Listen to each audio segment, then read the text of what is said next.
अस्सलाम वालेकुम दोस्तों, क्या हाल है? ठीक हो? खुश तकड़े? हम जा रहे हैं इस वक्त व्लॉग पे इस वक्त हम जा रहे हैं मार्केट में। हमारे साथ राणा मौजूद है। राणा साहब अस्सलाम वालेकुम।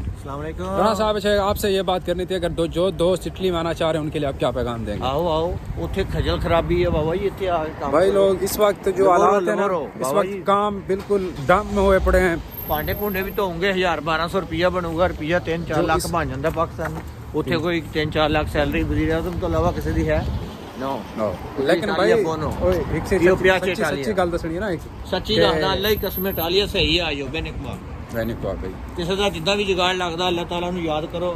70-80 लाख ना भरन, 70-80 लाख ना पर रोमानिया हो। पहले मैं ते आया सी रोमानिया तरफों, सही है। जिधरों मैं आया मैं उदा दी गाइडेंस दांगा। सही है। तो रोमानिया हो, रोमानिया तो बाद अगे मूव कर जो। अच्छा रोमानिया अच्छा कंट्री है, उत्थे काम करो। पहले 5 साल तो बाद TRC लो के आई। अच्छा राणा साहब, दैट्स इट।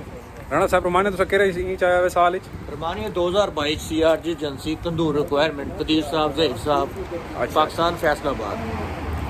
सही है। हुण इटली दे हालात ई टाइम किवें अंदर आ रहे नवें उन्हें खातर क्या तुसां ये करना चाहते गाइडेंस? इटली के हालात भाई यार मेन गल ये हुनर सीख के आओ, पिज़्ज़ा वगैरह बनाना सीखो, वेल्डिंग का काम सीखो। सही है। अच्छा हुनर सीख के आओ बस, यू नो। नहीं तो फिर डिलीवरी करनी पैनी, साइकिल ते मजदूरी करूंगे, गड्डी वेखनी, झूठ तूफान सुनूंगे। शैदू होना दे मरासी लोग है जेडे चीर कमी मरासी, उन्होंने दे झूठ सुनूंगे। इत्थे नलका है नहीं, पानी का ये है नहीं, सब कुछ है इत्थे सहूलतां, खाने पीने की सहूलत है। बस ये कोई ना कोई काम सीख के आओ, ठीक है। स्केल होवे तुहाडे कोल लाजमी इंज ना आओ, इंज आओगे गोरे तुहाडी पौंड घोट देणगे, सही है। जलीलो ख्वार कर देणगे।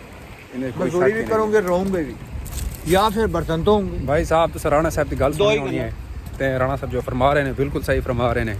कोई हुनर सीख के लाजमी आना चाहिए है। नहीं इवें तुसीं अगर आ गए ना थोड़ा हालात बड़े औखे हो जाने ने। या फिर जिम्मेदारी ने अंगूर और मिलते हैं नेक्स्ट व्लॉग विच। अल्लाह हाफिज। चाओ।